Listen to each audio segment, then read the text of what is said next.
ሰላም ሰላም ውዶችዬ እንዴት ናችሁ? ሁሉ ሰላም ነው ወይ?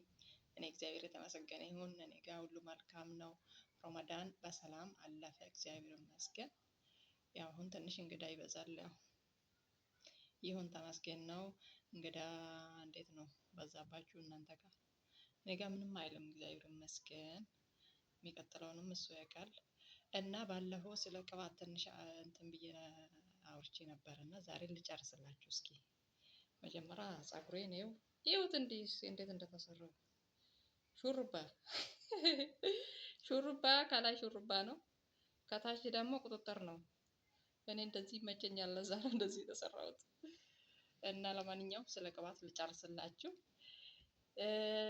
ፀጉሬን ልታጠብ ስል ይሄንን እጠቀማለሁ። ይሄ ሮዝማሪ፣ ነጭ ሽንኩርት፣ ቀይ ሽንኩርትም አለው፣ ቅርንፉድ፣ ቀረፋ።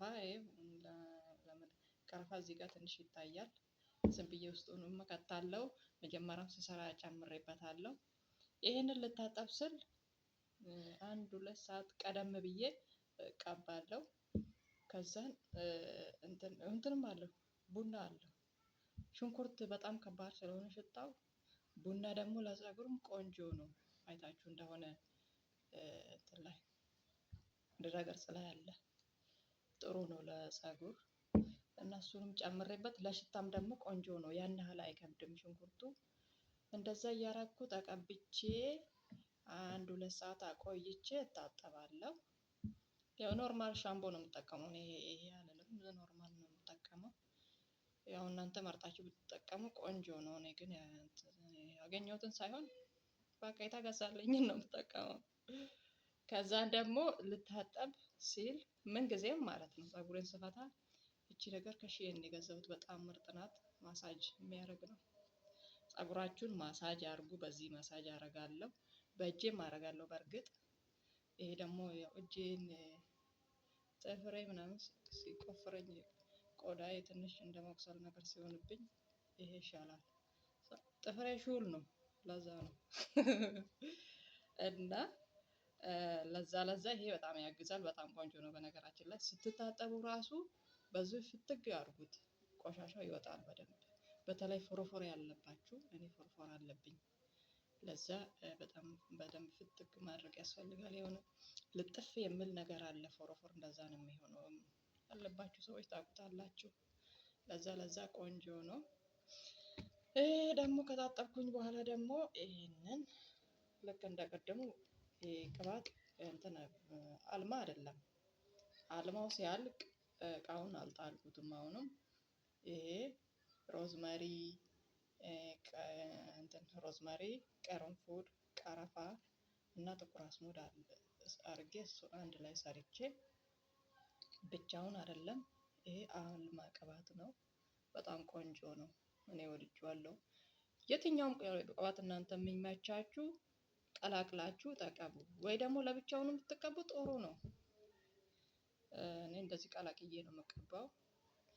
አልማ ቆንጆ ነው፣ ቫቲካ ቆንጆ ነው እያልኩ እያማረጥኩኝ ሳይሆን፣ እኔ ሴትዬ የገዛችልኝ እቀባለሁ። ግን መጀመሪያ እንደዚህ ግዢልኝ እላታለሁ። እሷ ካገኘች ትገዛለች፣ ካላገኘች ዝም ብላ ራሷን ትገዛና እኔ እቀባለሁ። ይስማማኛል። ከዚህ ጋር ቀላቅዬ እንደዚህ እቀባለሁ። እቺ ደግሞ መቀበያ ናት።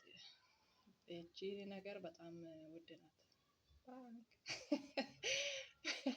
ምንም ውድ አይደለም።